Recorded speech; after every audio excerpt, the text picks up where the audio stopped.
Leitura em áudios do livro Campo de Batalha da Mente, Vencendo a Batalha em Sua Mente, de Joyce Meyer, pela Belo Publicações. Capítulo 13, Uma mente julgadora, crítica e desconfiada. Não julgueis para que não sejais julgados, Mateus 7:1. Muitos tormentos vêm à vida das pessoas por causa de atitudes de julgamento, de crítica e de desconfiança. Multidões de relacionamentos são destruídos por esses inimigos. Uma vez mais, a mente é o campo de batalha. Pensamentos do tipo apenas eu penso podem ser a ferramenta que o diabo usa para manter uma pessoa solitária. As pessoas não gostam de estar perto de alguém que precisa dar uma opinião sobre tudo. Para ilustrar, certa vez conheci uma mulher cujo marido era um empresário muito rico. Ele era geralmente muito calmo e ela queria que ele falasse mais. Ele sabia bastante sobre muitas coisas. Ela ficava zangada com ele quando eles estavam em um grupo de pessoas e alguém começava uma conversa sobre um assunto com o qual seu marido poderia ter contribuído inteligentemente. Ele poderia ter lhes dito tudo o que sabia, mas não o fazia. Certa noite, depois que ele e sua esposa haviam retornado de uma festa, ela o repreendeu dizendo: "Por que você não disse àquelas pessoas o que você sabia sobre o que eles estavam conversando? Você só ficou lá e agiu como se não soubesse coisa alguma." "Eu já sei o que sei", ele respondeu. "Tento ficar quieto e ouvir, assim eu posso descobrir o que os outros sabem." Entendi que era exatamente por isso que ele era rico. Ele também era sábio. Poucas pessoas conseguem riqueza sem sabedoria. E poucas pessoas têm amigos sem usar sabedoria em seus relacionamentos. Ser rápido para julgar, ser opiniático e ser crítico são, com certeza, 3 maneiras de ver um relacionamento se dissolver. Satanás com certeza quer que sejamos rejeitados, então ele ataca nossa mente nessas áreas. Este capítulo, espero, nos ajudará a reconhecer padrões errados de pensamento, como também a aprender como lidar com a dúvida. O julgar definido. No dicionário expositivo das palavras do Novo Testamento Divine, uma das palavras gregas traduzidas como julgamento é parcialmente definida como uma decisão sobre as faltas dos outros, e contém uma referência cruzada à palavra condenação. De acordo com a mesma fonte, uma das palavras gregas traduzidas como julgar é parcialmente definida como formar uma opinião e contém uma referência cruzada à palavra sentença. Deus é o único que tem o direito de condenar ou sentenciar. Portanto, quando fazemos um julgamento sobre alguém, estamos de certo modo nos colocando como Deus na vida dessa pessoa. Não sei sobre você, mas isso coloca um pequeno medo divino em mim. Sou bastante ousada, mas não estou interessada em tentar ser Deus. Essas áreas foram, no passado, um problema sério em minha personalidade e acredito que serei capaz de dividir algumas coisas que Deus tem me ensinado que o ajudarão. Crítica, opiniões e julgamento parecem ser parentes, então vamos discuti-los juntos como um problema gigante. Eu era crítica porque sempre parecia ver o que estava errado em vez de ver o que estava certo. Algumas personalidades são mais propensas a essa falha do que outras.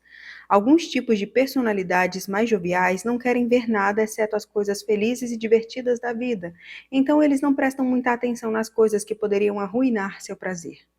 A personalidade mais melancólica ou a personalidade controladora frequentemente vê o que é errado primeiro.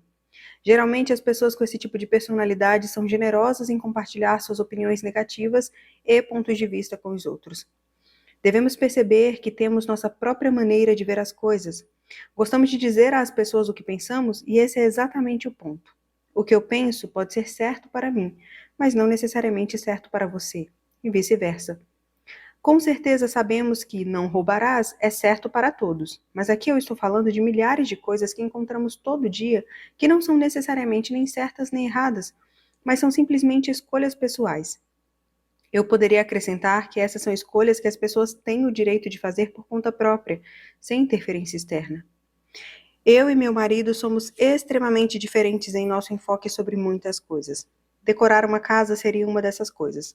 Não é que não gostemos de qualquer coisa que o outro escolher, mas, se sairmos para fazer compras de coisas de casa juntos, sempre parece que Dave gosta de uma coisa e eu de outra. Por quê? Simplesmente porque somos duas pessoas diferentes. A opinião dele é tão boa quanto a minha, e a minha é tão boa quanto a dele. Elas são simplesmente diferentes. Levou anos para que eu entendesse que não havia nada errado com Dave só porque ele não concordava comigo. E claro, geralmente eu o deixava saber que achava que havia alguma coisa errada com ele por não compartilhar a minha opinião. Obviamente, minha atitude causou muito atrito entre nós e machucou o nosso relacionamento. Orgulho, um problema do eu. Digo a cada um dentre vós que não se valorize nem pense de si mesmo além do que convém. Não tenha uma opinião exagerada de sua própria importância. Antes, pense com moderação. Avalie sua habilidade com julgamento sóbrio, segundo a medida da fé que Deus repartiu a cada um. Romanos 12:3. Julgamento e crítica são frutos de um problema mais profundo: orgulho. Quando o eu em nós é maior do que deveria ser, ele sempre causará os tipos de problemas que estamos discutindo. A Bíblia repetidamente nos adverte sobre sermos presunçosos. Sempre que nos superamos em uma área, é apenas porque Deus nos deu um presente de graça. Por isso. Se formos presunçosos ou tivermos uma opinião exagerada de nós mesmos, então isso nos levará a desprezar os outros e a avaliá-los como menos do que somos. Esse tipo de atitude ou pensamento é extremamente detestável ao Senhor e abre muitas portas ao inimigo em nossa vida. Temor santo. Irmãos, se alguém for surpreendido em alguma falta ou pecado de qualquer natureza, vós, que sois espirituais, que sois responsivos ao Espírito Santo e controlados por ele, corrigi-o e restaurai-o e reintegrai-o sem qualquer senso de superioridade e com espírito de brandura.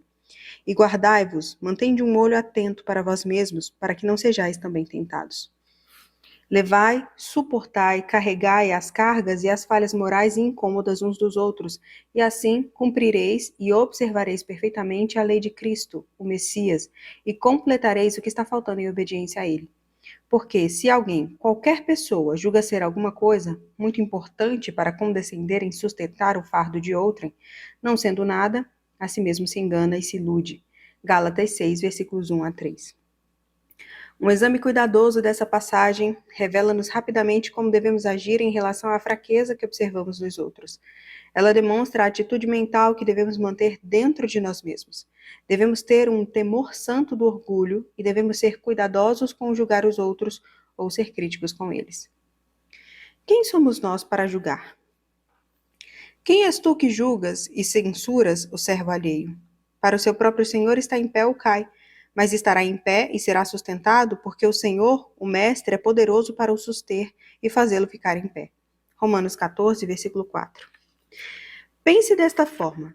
Digamos que sua vizinha viesse à sua porta e começasse a instruí-lo sobre o que seus filhos deveriam vestir para a escola e quais as matérias ela achava que eles deveriam fazer. Como você reagiria? Ou suponha que sua vizinha lhe dissesse que ela não gostava do jeito como sua empregada, com a qual você está muito satisfeita, limpava sua casa. O que você diria à sua vizinha? Esse é exatamente o ponto que esta passagem está assinalando.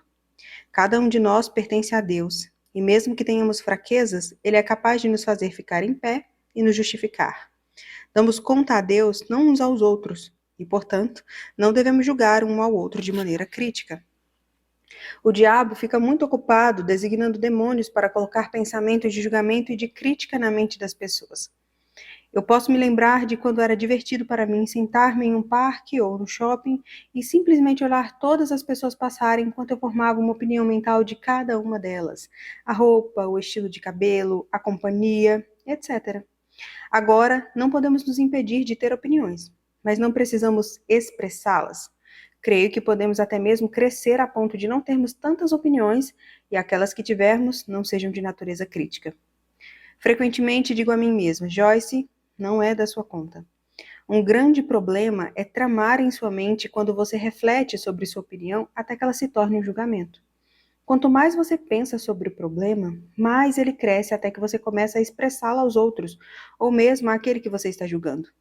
Então, ele se tornou explosivo e tem a habilidade de fazer um enorme mal na área do relacionamento, como também na área espiritual. Você pode ser capaz de evitar problemas futuros para você mesmo simplesmente aprendendo a dizer, não é da minha conta. Julgamento e crítica eram desenfreados em minha família, então cresci com eles, por assim falar. Quando esse é o caso, como pode ser com você, é como tentar jogar bola com uma perna quebrada. Eu estava tentando jogar bola com Deus. Eu queria fazer as coisas do jeito dele, pensar e agir do jeito dele, mas não podia. Levou anos de infelicidade até que eu aprendesse sobre as fortalezas em minha mente com as quais eu precisava lidar antes que meu comportamento pudesse mudar. Lembre-se, suas ações não vão mudar até que a sua mente mude. Mateus 7, versículos 1 a 6, é uma passagem bíblica clássica sobre esse assunto de julgamento e crítica. Quando você estiver tendo problema com sua mente nessa área, leia essas e outras passagens. Leia-as de novo em voz alta e use-as como armas contra o diabo que está tentando construir uma fortaleza em sua mente. Ele pode estar operando por meio de uma fortaleza que já está lá por muitos anos. Vamos estudar essa passagem e vou comentá-la parte por parte enquanto a percorremos.